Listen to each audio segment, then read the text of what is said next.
The Rapid City Planning Commission meeting for October 8th, 2020. If any member of the audience wishes to speak to an item, there are speaker request forms on the table along the left wall. Please fill out the request with the agenda number of the item you wish to speak to and hand it to the staff seated on the left of the dais.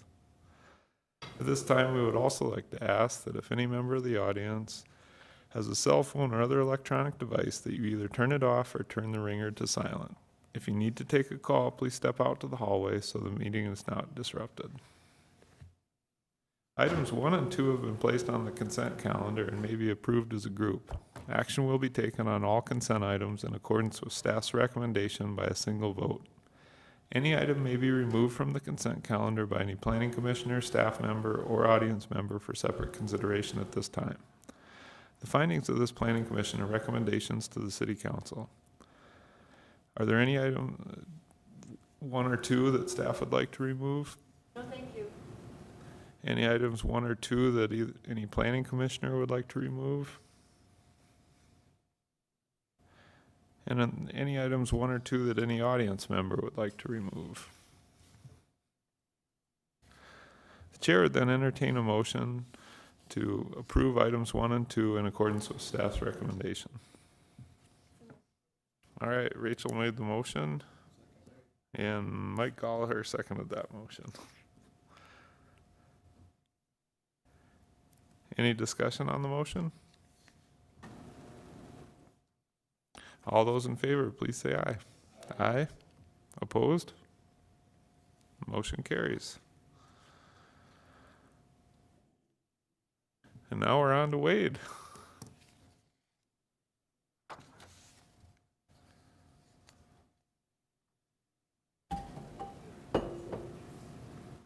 Morning, Mr. Chair, members of the commission. So I'll try my best not to bore you too much.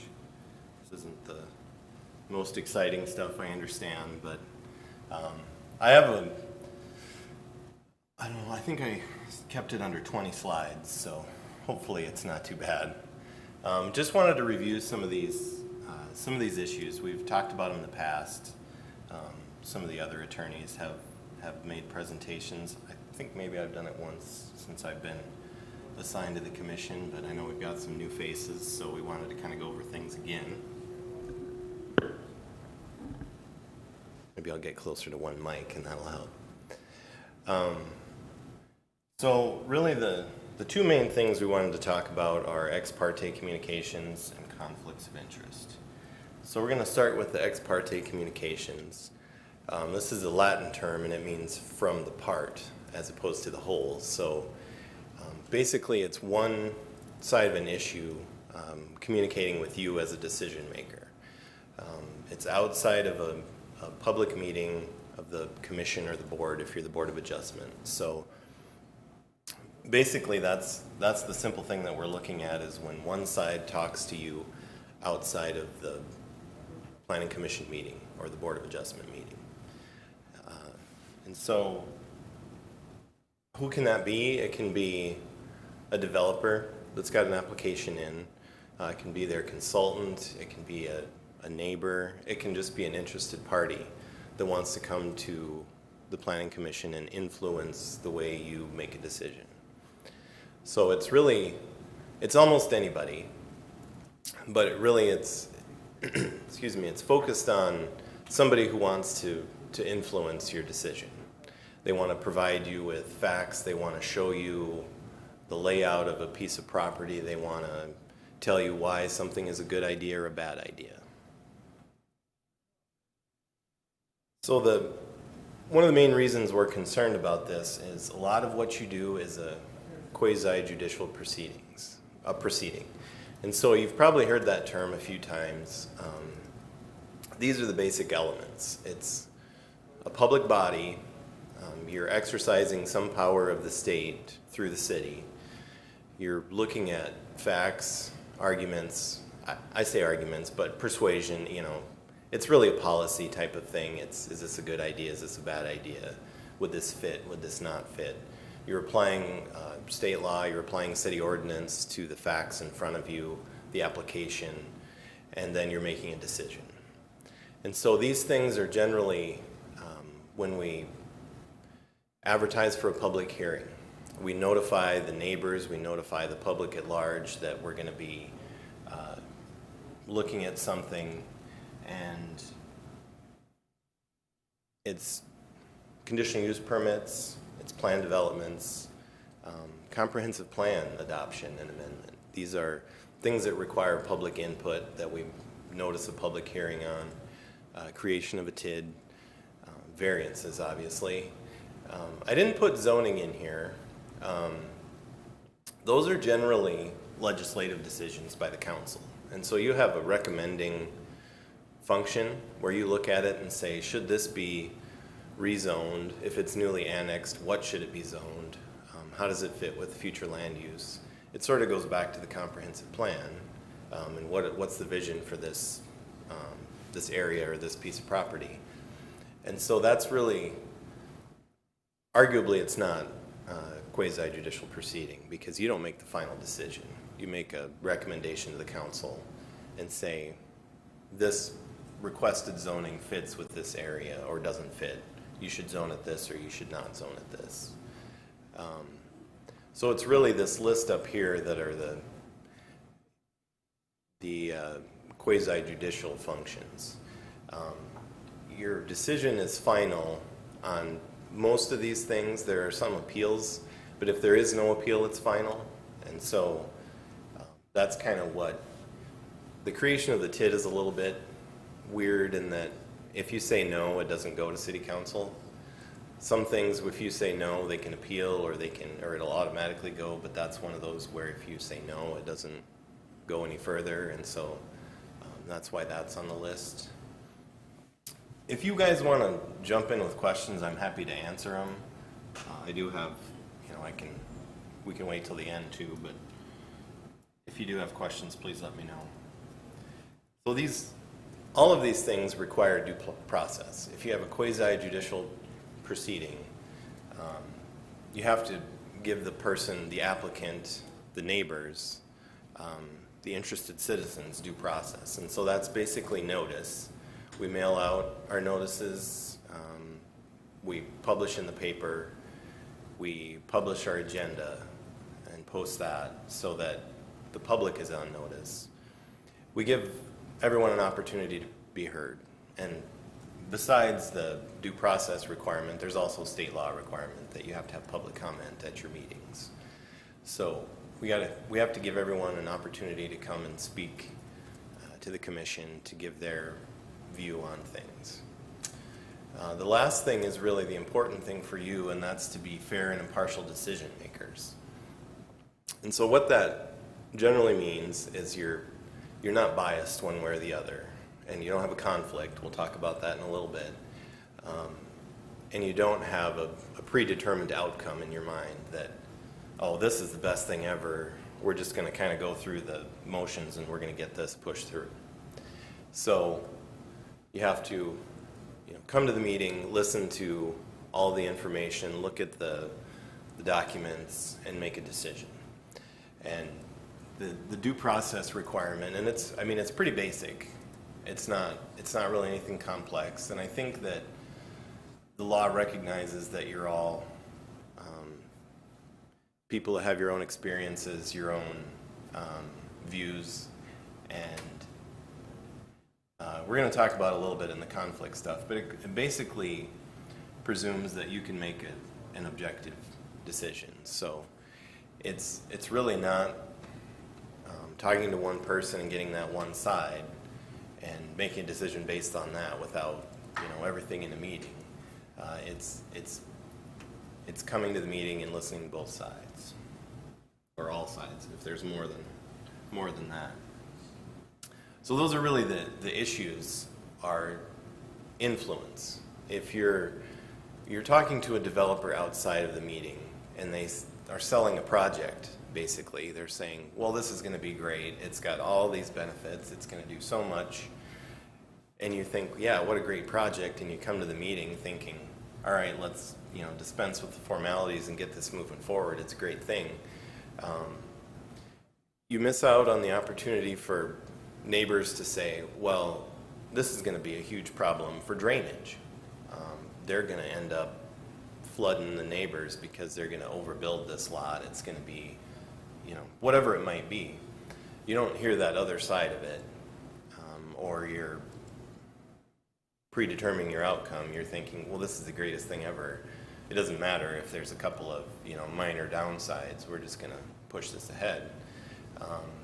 And then also the basis for your decision isn't on the record. It's not on video. It's not in the minutes. It's not linked to the agenda so that people can go back and see, well, especially I look at it if there's judicial review. If somebody sues the city and says you made a terrible decision and the court should undo this, then I make a record of everything. So a lot of times we'll transcribe the videos, and we'll have a written record of everything that's said and who said it, and that's what a judge will look at. So if we're relying on things not in the meeting, that's an issue.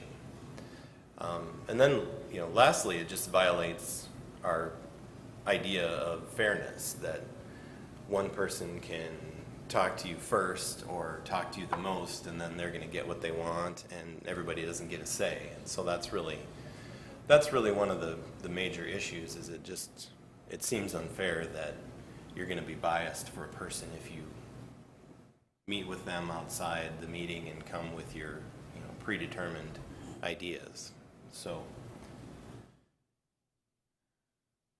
we get this question a fair amount: is how do we address this? If somebody calls me on the phone, what do I tell them?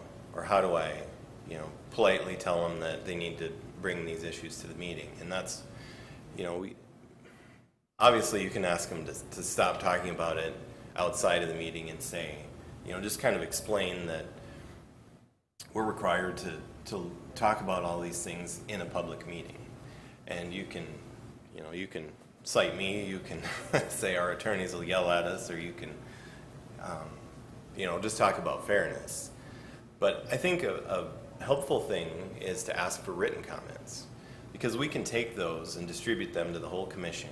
We can link them to the agenda on the website, and then everybody has a chance to see what they are and respond to them. So if there's a neighbor that's very interested, they can go look at the agenda and say, all right, here's the staff report, here's the attachments, here's all the maps, the whatever else is attached, and they can say, and the developer put this sales pitch, whatever you want to call it, to the commission. Well, I have several issues with that, and they can come prepared and say, no, why he's wrong, or why she's not considering this other factor.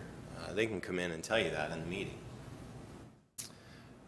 And that's just another way to say, please just come to the meeting and tell me these things. And the other commissioners, I think that's another fair thing to say, is that you need to tell this to all the commissioners, and the best way to do that is in the meeting. It's not to make 9 phone calls or 11 phone calls. It's not to come track each one of us down. It's come to the meeting and you can get to us all at once. And then I put in here, disclose your comments. So if someone does catch you at the coffee shop or calls you up and says, this is the best thing ever, here's why, and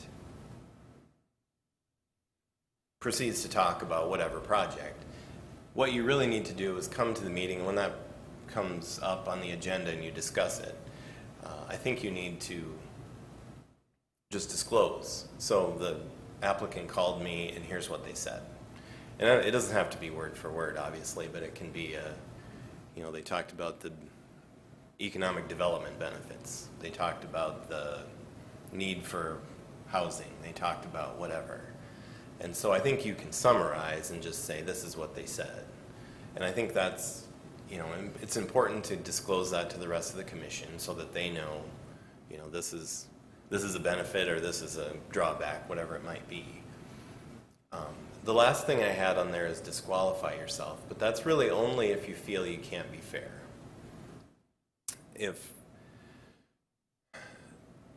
I think there are very few cases where somebody comes and talks to you outside the meeting where it's going to sway you so much you can't be fair.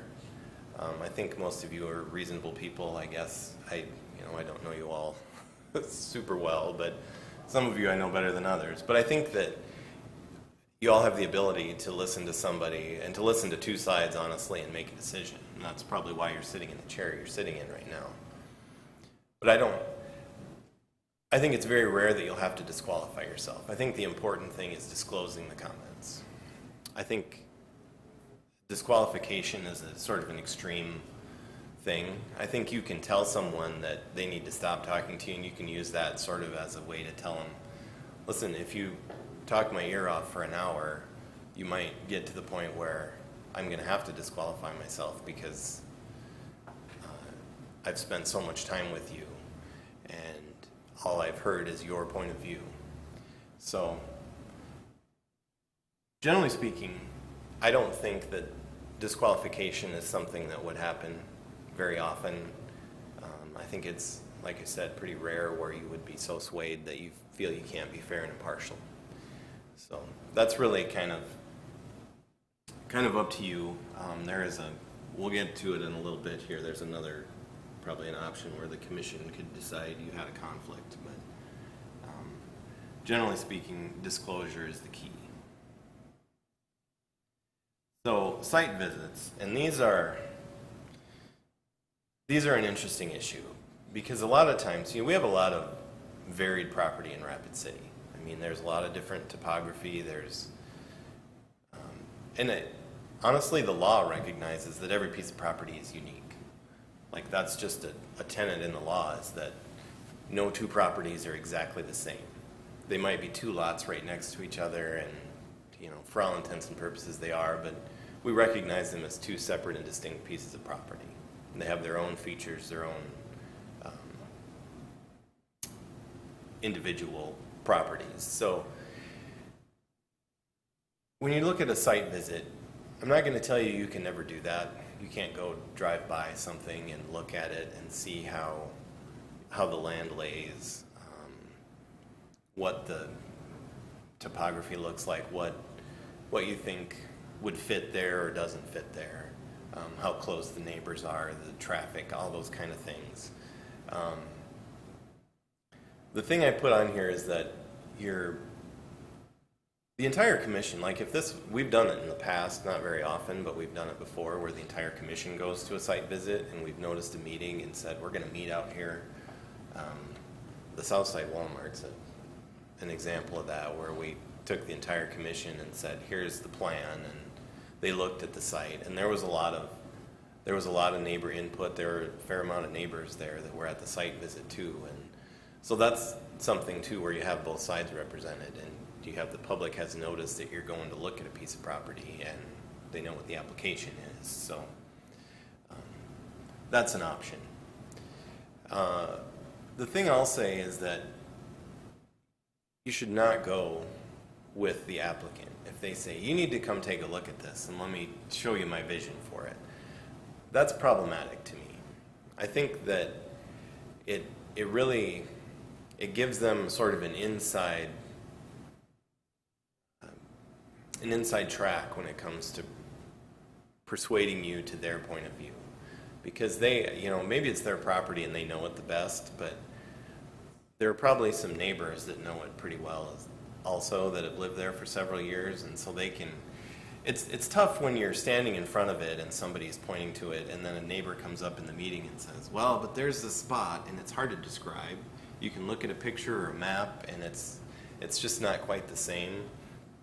So I think that if you can avoid going with a neighbor or an applicant, I think that's probably best if you want to go look at a site. The things I'll say is that I think you should disclose that you went and looked at it. And I think most of you are pretty good about that, to say, I drove by this and I saw whatever, a lot of times you'll look at the comment or the whatever's in front of you and say, just like the presentation or just like so-and-so said, it does have this sort of sloping whatever. And I think that's good. I think it's fair to say, I went and looked at this. I see what you're talking about. And then I think that gives you a better place to make your decision. But I think it's just important to disclose that. You can note what you saw. You can ask questions. I saw the drainage coming this way. Is that how are we keeping that? What are you doing to prevent further runoff? Whatever it might be. So I stuck this slide in just we sort of talked about noticing a meeting and that sort of thing, but I just wanted to hit on the bottom part is kind of my point is if somebody emails you, that's still an ex parte communication. If they email you personally and say, hey, this application's up next Thursday, here's why it's a great idea, you should forward that to staff so they can give it to the rest of the commission. And I think that's kind of your disclosure requirement there, is you say, all right, here's what I heard from developer, or here's what I heard from the neighbor across the street. Let's let everybody know what they said. And they might email each one of you individually, and you might get the same email, but we can take one of those and link it to the agenda, or we can pass it out, if it's too late to do that. I added this slide just to give you the heads up about, I don't want you to email the entire commission. I want you to let staff do that. Because if you start an email with the entire commission and somebody replies all, you're basically having a public meeting. You're discussing public business with more than a quorum of the commission. And so we don't have it noticed, we don't have an opportunity for public comment or participation, and so we're looking at a violation of open meeting laws. So 5 members is our quorum, and we have, 9 plus 2 alternates, right? So if you forward it to everyone, that initial email is probably fine, but it's any replies that include 5 members, including yourself. So if you reply to 4, that makes 5 people on an email chain, and that's a public meeting. Because the definitions, if you look in the statute, it says you're discussing official business or public policy. And you can do that by in-person or electronic means. And so they call it a teleconference in the statute, but that includes any video, audio, or electronic means. So if it's over the internet, basically is how it's defined. So if you're going to email each other, our advice to you is that would constitute a public meeting. So we should try to avoid that. So we have sort of this seminal case is what we'd call it for conflict of interest, is this Hanig v. City of Winter case. And this has been, we're getting close to 10 years ago when the Supreme Court decided this. And we're going to talk a little bit about the legislature's response in a minute, but they set out these 4 types of conflicts of interest. This was a case where the city denied a liquor license. And the claims were that one of the council members was biased because they worked for a competitor that had a liquor license. And so the court ended up invalidating the decision of the council, and it was based on that conflict of interest. So in their case, they identified 4 different kinds of conflicts. So the first 2 are pecuniary interests, and that's money. That's the easy one. The direct pecuniary interest, you're going to make money off of this decision. The indirect is it's going to benefit your family or some friend of yours, or there's sort of an indirect financial interest. The other 2 are personal interests, and these are a little tougher. These are the example. I copied these examples from the court opinion, so these are word for word what the court says. They're a little tough to define, and they're a little, I don't know, I'll use the word squishy. But it's when it's a benefit to you in a non-financial way. So, if you're on a church board and your church is applying for a conditional use permit, or even if you're maybe just a member of that church, that's probably something where you want to look at not taking part in that decision, because it might have a personal benefit to you, not necessarily a financial one, but just something that's going to be to your benefit in a non-money way. So the legislature passed a set of statutes a couple years after this opinion. And we can talk about this, but the issue with these are that the Supreme Court decision was based on due process concerns. Due process is a constitutional right. And so when the legislature says, here's what due process is, it isn't necessarily the final say, because it's really up to the court to determine what constitutes due process. So I'm going to tell you a little bit about what the legislature said, but I just want you to keep in mind that the court really has the final say, and they've already sort of laid out what they think due process is. So there's a little bit of maybe a conflict between the two, and that's not been litigated since. So they're relatively new statutes. They're like 5 years old. So the legislature says you only have a conflict when there's a direct pecuniary interest. They sort of don't like the squishy personal interest or even the indirect.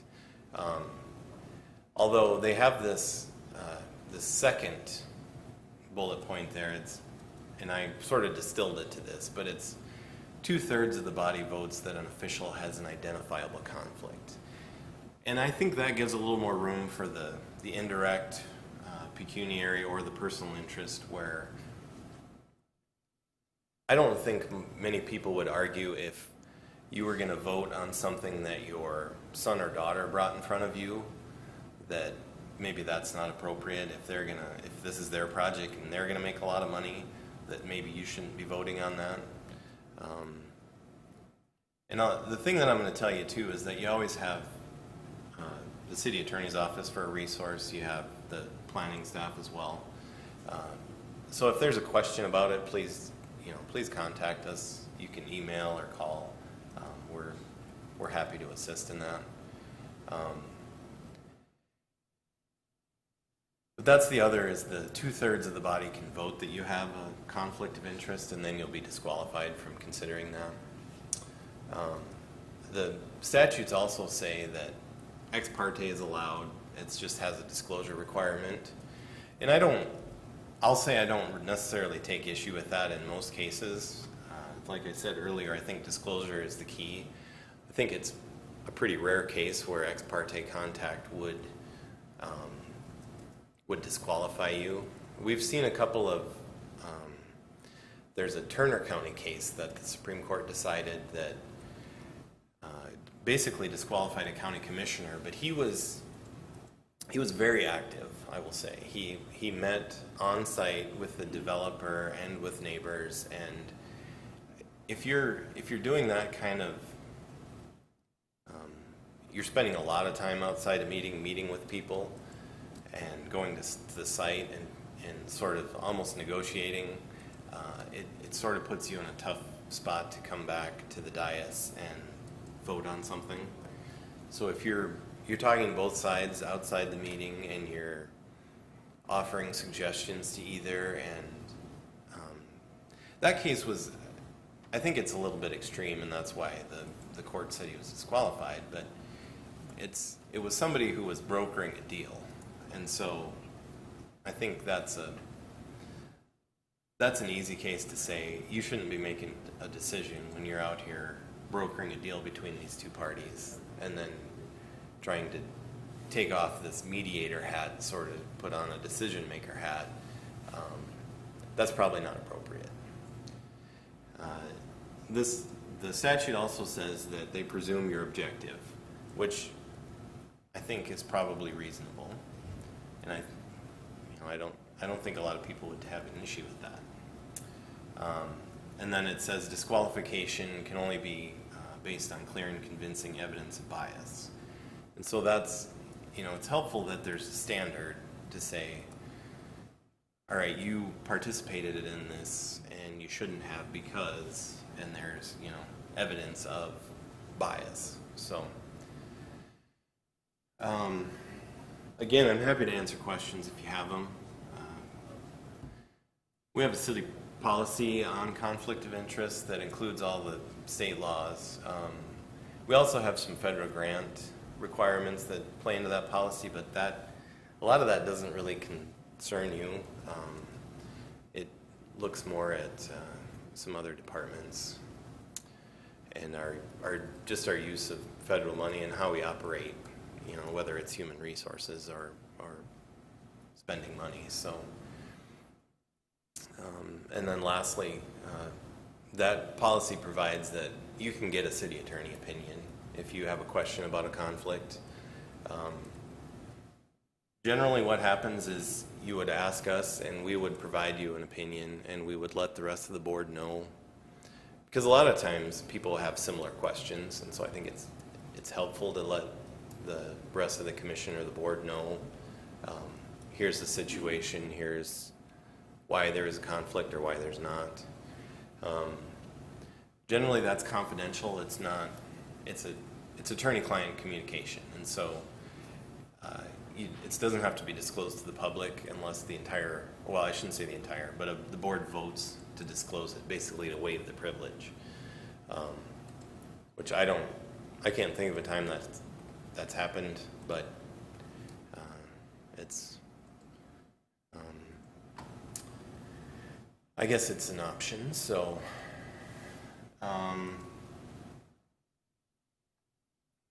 points I wanted to make about disqualification: if you want to recuse yourself from a vote, you should not participate in discussion.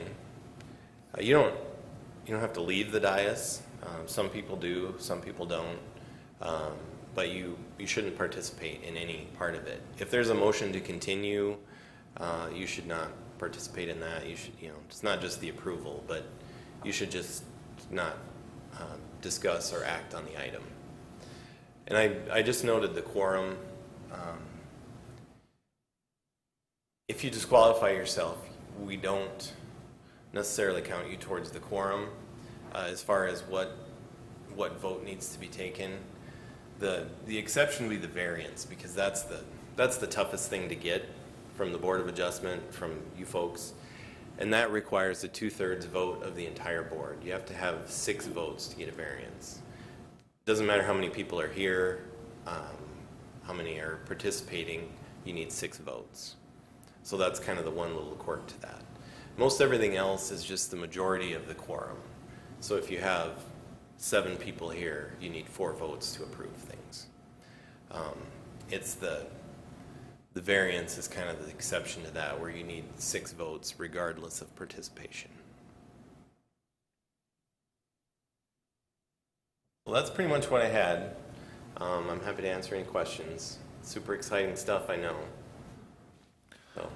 Vince has one. Let me see if okay. Sure, yeah, I have a couple of questions.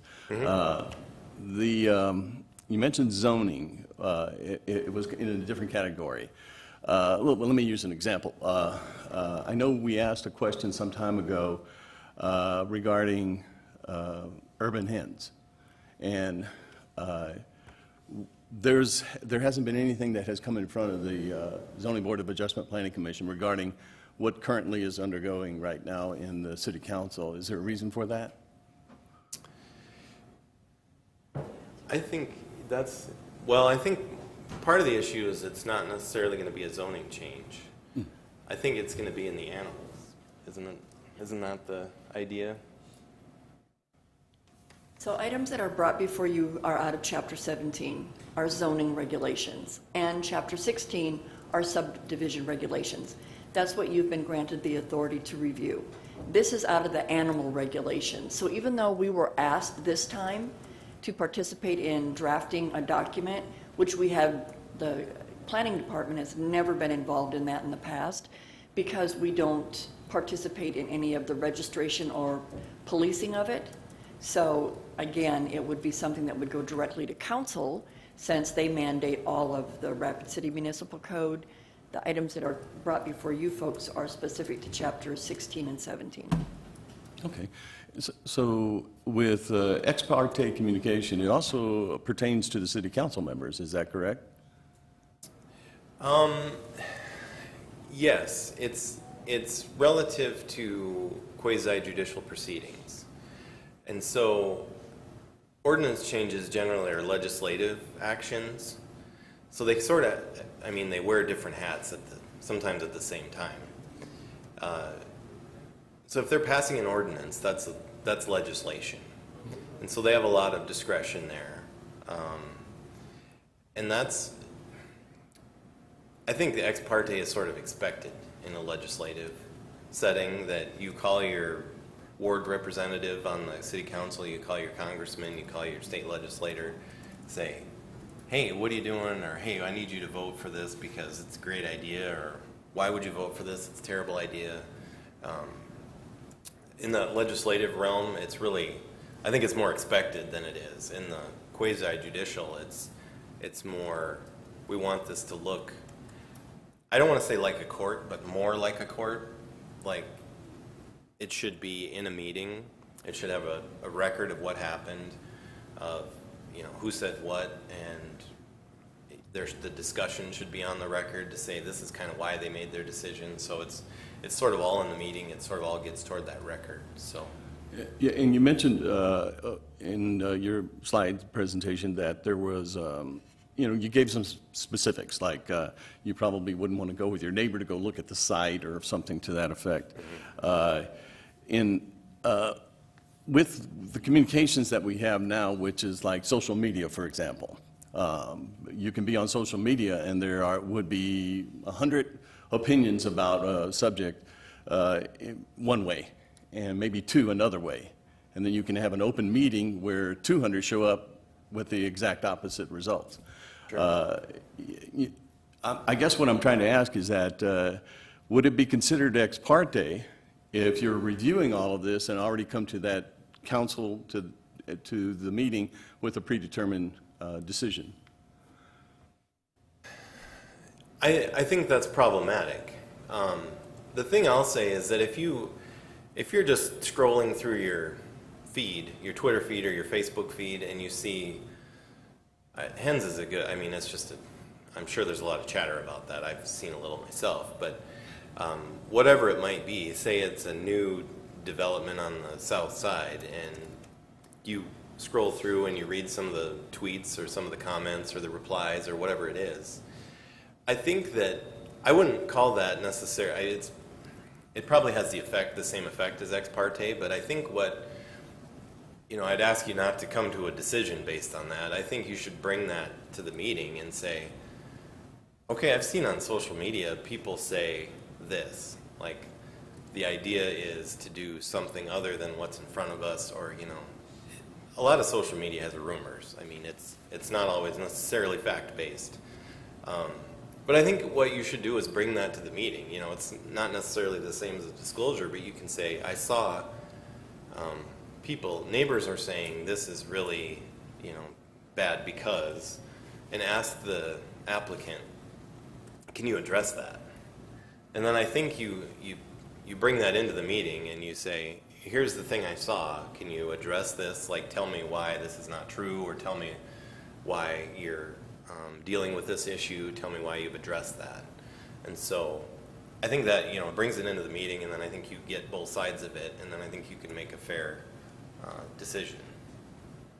Okay, thank you. Thanks, Vince. Good question. Eric Heikus.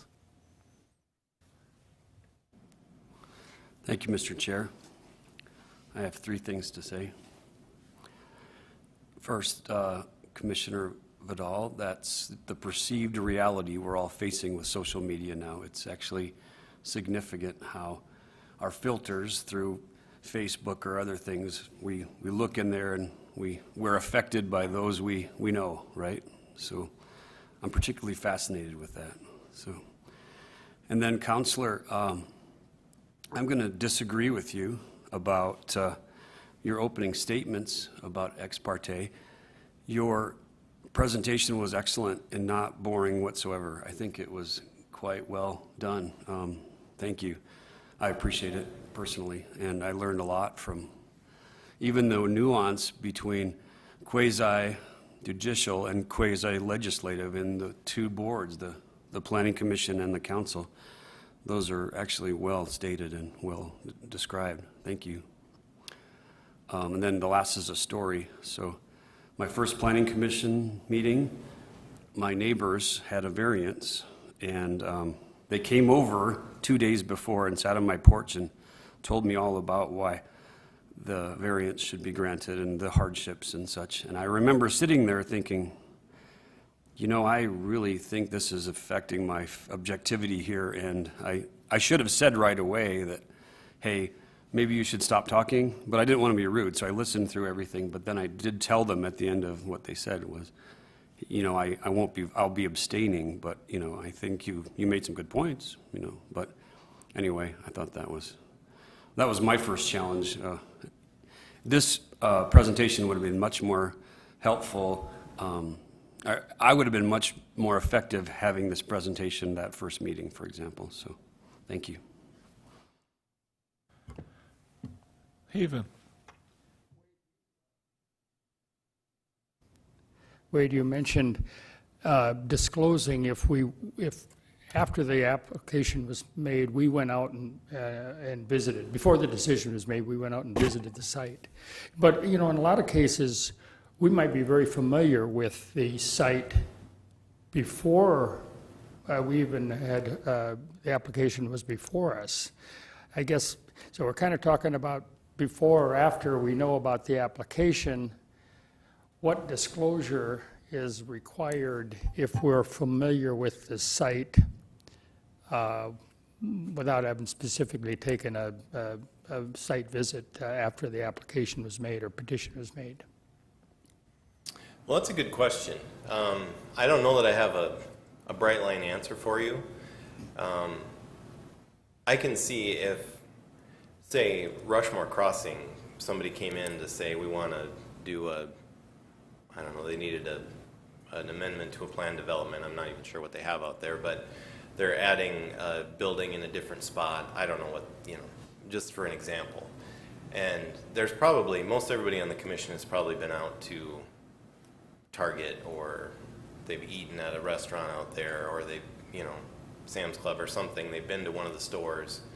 So I don't know that you all have to disclose that you've been to Rushmore Crossing several times, like you regularly shop at whatever store.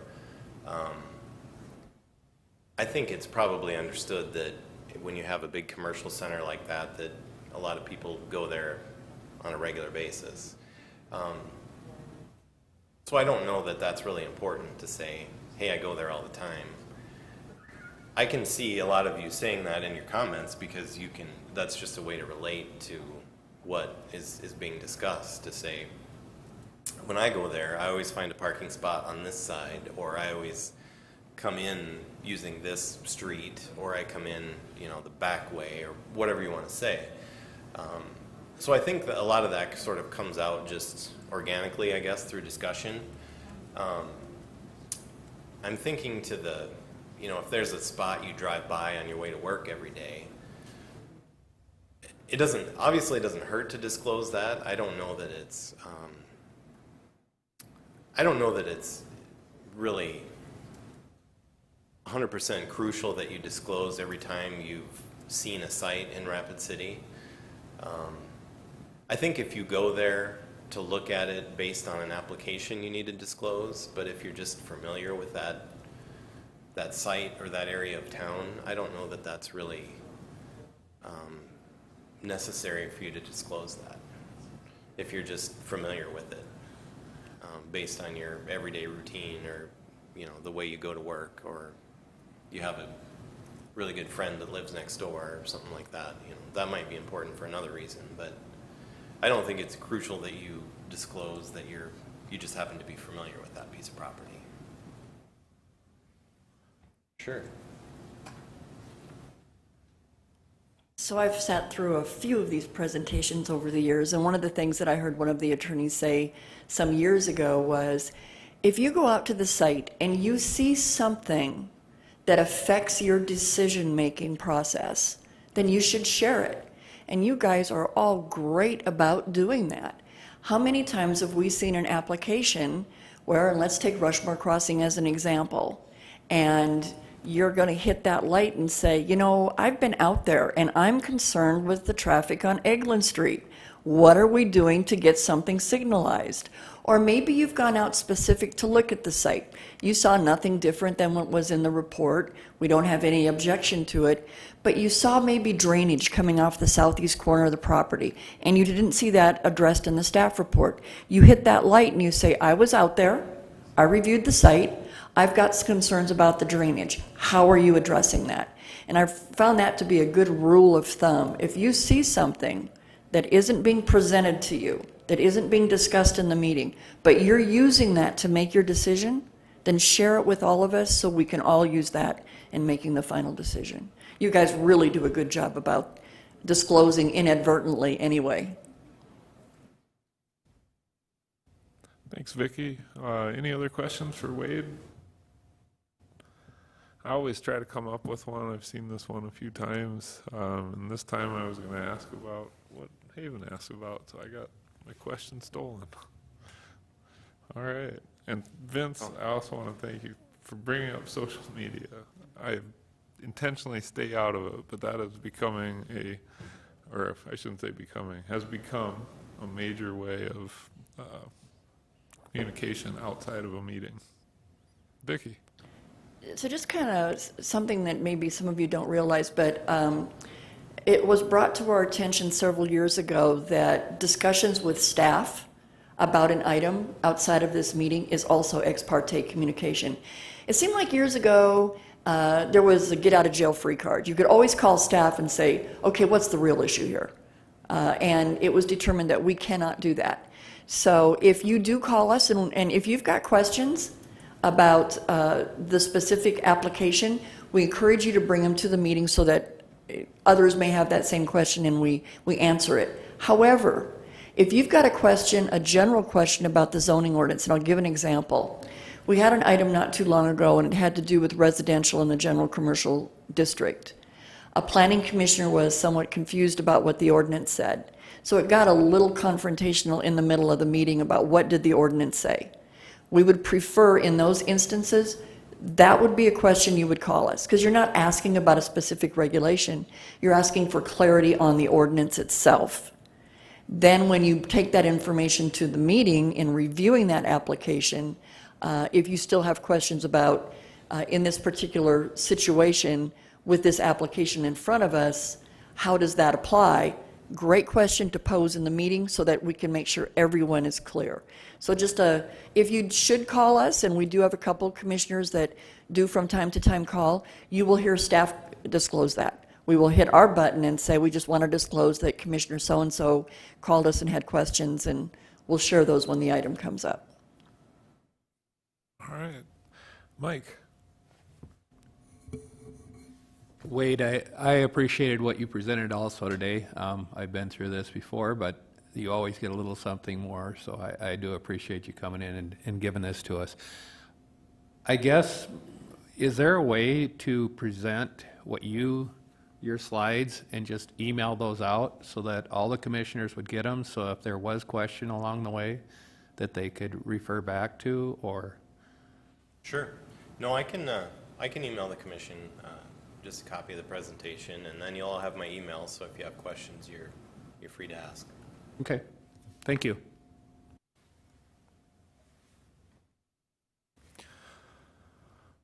Any other questions, comments today? All right. Oh, Eric beat you to the punch. So I'm going to give you some of my socialist leftist dogma here, Chair. There's a great, on social media, there's a great documentary on Netflix right now talking about how this affects us all. It's worth seeing. I don't know if you've heard of it, but I think you might enjoy it. So. Do you have a name of the documentary? It's not off the top of my head. It's not the other one. I better not. Leave us hanging. I don't want to have any ex parte accusation here. So. Rachel? Kind of an offhand question for Wade. Sorry, Wade. I was just wondering if you give some version of this presentation to the city council. I mean, obviously it would be a little bit different, but. Yeah, they get a version. Usually whenever new council people are sworn in, they go through sort of an orientation. They meet they go through basically all the departments. Somebody from each department will meet with them, and so somebody from our office, usually Joel, but I've done it in the past, and we'll talk about these issues. And a lot of that is the difference between when is it quasi-judicial and when is it legislative or administrative. So they get it's a different version, but they don't always hear the same things you do, and they have some other considerations. But yeah, they get it at least once. And then do they sign any sort of conflict of interest statement saying that we abide by these, we've received this, and we're going to follow these rules for conflict of interest? I don't know that they sign a statement. They get the conflict of interest policy. They take an oath, obviously, that says they follow the law. I don't know that they have a specific conflict statement that they sign. Okay, just curious. Thank you.